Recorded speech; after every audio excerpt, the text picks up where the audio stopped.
From Hollywood, it's time now for... Johnny Dollar. Sergeant Reynosa, Johnny. Oh, I was just going to call you. Has he talked yet? Pete Steimer is dead. When? A few minutes ago. He almost regained consciousness for a few seconds, and that was all. There's no chance to question him. It's too bad. Yeah, he might have been able to clear it up for us. I think maybe it is cleared up, Johnny, or will be at least in the next hour. What do you mean? We picked up Marty Midnight. When? Where? A few minutes ago at the bus depot with a ticket for San Diego in her hand. I haven't talked to her yet. They're holding her downtown headquarters. Why don't you meet me there? Fine, right away. Looks like the wind-up, Johnny. I hope so. I really hope so.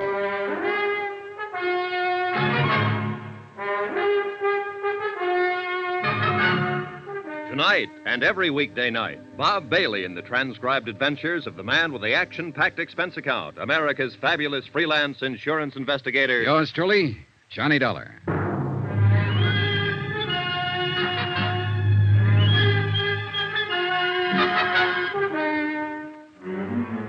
From Special Investigator Johnny Dollar, location Los Angeles, to the Home Office, Trinity Mutual Insurance Company Limited, Hartford, Connecticut. Assignment, the Caylin matter. Expense account, final page. Item 12, $1.60. Taxi from Queen of the Angels Hospital to police headquarters and interrogation room 9. The police clerk showed me to the observation anteroom and left. I paused for a moment and looked in through the one-way mirror window. Sergeant Reynosa was already there, and the girl, Marty Midnight, sat facing him across a plain wooden table. He was glancing through the arrest file and apparently hadn't started to question her yet. She was younger than I'd expected, not over 22 or 23, and she was obviously scared. But her face was set and ready, sullen, defiant. I tapped on the door, and the jail matron let me in. Oh, come on in, Johnny. Take that chair, if you will. Thanks.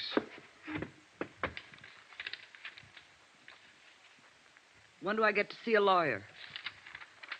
You go under the name Marty Midnight? That's right. I said What's your real name? How long have you been in Los Angeles? Where'd you live before that? You see we got hold of here, Johnny? Yeah, I see. One of those wise ones, or so she thinks. If you're ever arrested, keep your mouth shut. Somebody told her that back along the line. She thinks it's good advice. I want a lawyer. Don't talk. They can't pin anything on you. She believes it. She'll probably still believe it right at the door of the gas chamber. I haven't done anything. You gotta let me see a lawyer. It's a law. You'll see one at the usual time. I know that law, too, Marty. And you're not being deprived of any of your legal rights. What's your real name? Well, then I guess we'll have to contact your folks and see if they have any influence. Contact my folks? Who are they? Go on, tell me. Well, let's see. Oh, yes, Mr. and Mrs. John R. Jackline of San Diego at 426... How did you find out? And your name is or was Jean Luann Jackline. Don't let my folks know, please. I'll talk, Sergeant. I'll answer anything you want to know. If you just won't use my real name. If you won't let my folks find out, please. Suddenly, she was just a frightened kid, not a hard-boiled little chorus pony, a nightclub stripper, but only a scared girl who didn't want her folks to find out. She kept her head down, and she answered Reynosa's questions, her eyes lowered like a repentant school kid who had been caught playing hooky. Then I remembered. The charge here was murder. Did you know that Eddie Caylin was married when you started going around with him? Not at first. And later you found out, but you kept on going with him. Well, he said he was getting a divorce. He said he'd been trying to get free of his wife for 6 months, but she wouldn't let him. Did you believe that? Well, yes. I don't know. I didn't until he came here that night.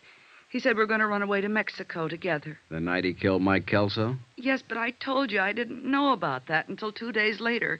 And it was self-defense, honest. Mike was trying to hold him up to get back the money Eddie won in that poker game. It was self-defense. Then why did Eddie go into hiding? Well, I told you that, too. It was his chance to get away from Lila and... Where were you going when the police arrested you over there in the bus station? San Diego. To my folks.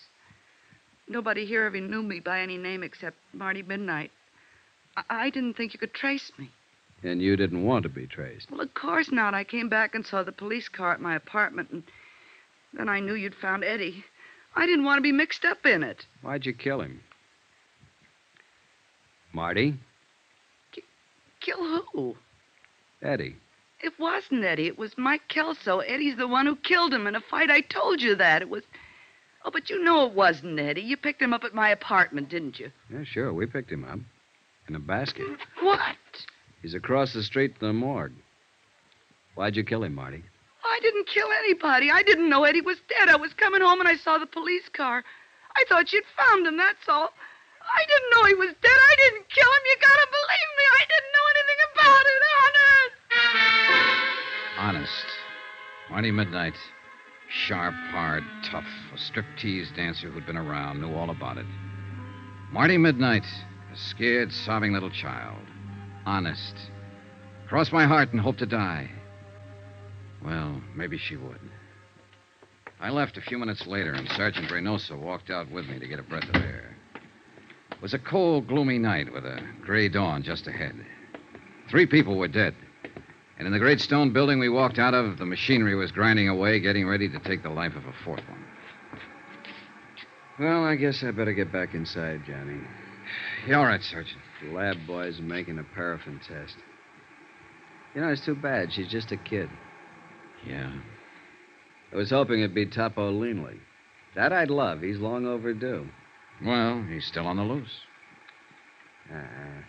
It's a kid up there. You know it, and I know it. And anything else is just wishful thinking. That witness saw her leave, saw her wipe off the gun, throw it back into the apartment. Yeah, I know. Well... Where'll you be, Johnny? The hotel? Oh, not for a while. I'm going to stop by Lila Caylin's. At this time of night? Oh, she'll be waiting up. I promised her I'd see her and tell her what happened. She's, taken quite a beating out of this mess.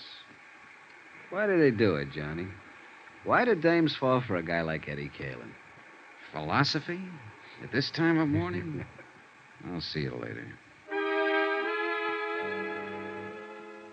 Expense account, item 13, $2.80. Taxi fare to the Argus Terrace Apartments to talk to the widow and beneficiary, Lila Caylin. Oh, Johnny, come on in. Thanks, Lila. I've been sitting in here in front of the fireplace all night long. I'd almost given you up. Well, a lot of things happen. Oh, man, I'm really beat. Coffee or a drink? Coffee, I guess. Black. Is it all over now, Johnny? Well, it amounts to that. They've apparently got the killer. Who? That girl he was hiding out with, Marty Midnight. She's a striptease dancer. Why? Why did she do it? The money, I suppose. They haven't found it yet, but they will. Here's your coffee. Oh, thanks. I feel sorry for her. Maybe because I feel sorry for myself or anybody who ever got mixed up with Eddie. Why do we do it, Johnny? Why do we go blind when a guy like that comes along? I don't know. You tell me. I wish I knew. Maybe a girl I met yesterday evening had it tagged. She said she knew Eddie was always lying. But he made it sound so exciting. He did. I had 4 years of it. Never knowing when he'd walk out and not come back. Never knowing who he was with. Knowing only one thing for sure. That he was lying to me every hour of the day. And now that it's over, I wonder why I went through with it. But he did make it sound exciting. Well, the best thing you can do, Lila, as soon as it's cleared up. Well, who can that be? This Oh, time it might be Sergeant Reynoso. I told him I'd be here. Hello? Oh, yes, just a moment. You were right. Thanks. Yeah. Hold on to your hat, Johnny. It's wide open again. What do you mean? That paraffin test, negative. What? Marty Midnight hasn't fired a gun in the last 2 days. She was telling the truth, witness or no witness. So it looks like Topo Leanley's a boy. Sergeant, wait. Huh? What was Marty wearing when they picked her up at the bus depot? Why, the same thing she was when you saw her. Skirt and sweater. Did she have a coat on? Short jacket. What are you getting at? Hey, Johnny, you still there? Sorry, I was thinking. And it figures. Sergeant, can you come out here right away? To Lila's place? Why? It's important. Believe me. All right, Johnny, right away. What was it, Johnny? Lila with the coal black hair. It's beautiful. Why, thank you, Johnny. Pepita has black hair, too. And Marty Midnight. Eddie only liked dark-haired girls. But Marty didn't have a white raincoat. I'll bet you do, though. What? Where is it? Here in the closet? Johnny, Uh-huh. what's this all about? A witness saw a girl leave Marty's apartment right after the shots. But it was dark, and all the witness could make out was the black hair and the white raincoat. What do you mean? The witness saw the girl wipe off a gun on the front of her coat, then throw it back into the apartment and run. There are smudges on your raincoat, Lila. It's grease off the door of the car. Supposedly, you haven't been out of this place since I talked to you yesterday evening. But it hadn't started to rain then, and the coat's damp. Why did you kill him, Lila? You're out of your mind, Johnny. It's no use, honey. Reynosa's on his way out here. They'll make a paraffin test and prove you fired a gun. They'll probably dig up the taxi driver who took you out there. They'll search the place here, find the money. Was that it? The money? Was that why you killed him? No. I didn't mean to. When I went out there. Yesterday evening while I was talking to you, I suddenly wondered if it might not have been somebody else's body in that car. I knew about Marty Midnight, of course. I knew about all of them.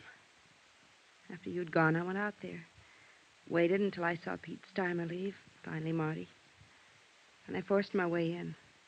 So? And Eddie was furious. We argued and fought. Eddie drew a gun on me. He threatened me. We struggled. So that's going to be your pitch, huh? A plea of self-defense. That's it, Johnny. Self-defense. Well, good luck. You'll need it.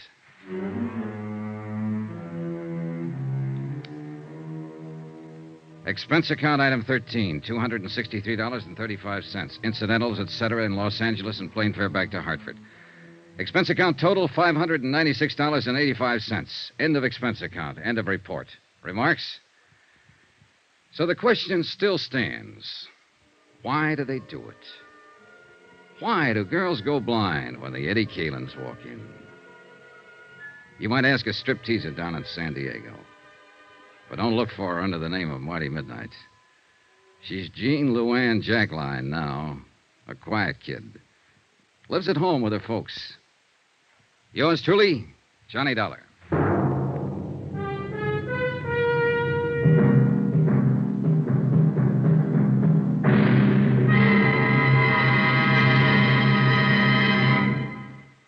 Now, here's our star to tell you about next week's intriguing story. Next week, the case of a beautiful girl who refuses to see the man she loves as he really is. A killer. Join us, won't you? Yours truly, Johnny Dollar.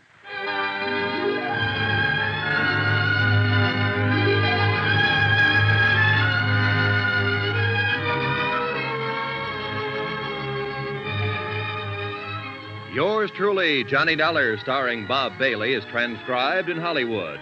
Written by Les Crutchfield, it is produced and directed by Jack Johnstone. Heard in this week's cast were Virginia Gregg, Lucille Meredith, Alma Lawton, Gloria Blondell, Howard McNear, Harry Bartell, Peter Leeds, and Byron Kane. Musical supervision by Amerigo Marino. Be sure to join us on Monday night, same time and station, for another exciting story of yours truly, Johnny Dollar. This is Roy Rowan speaking.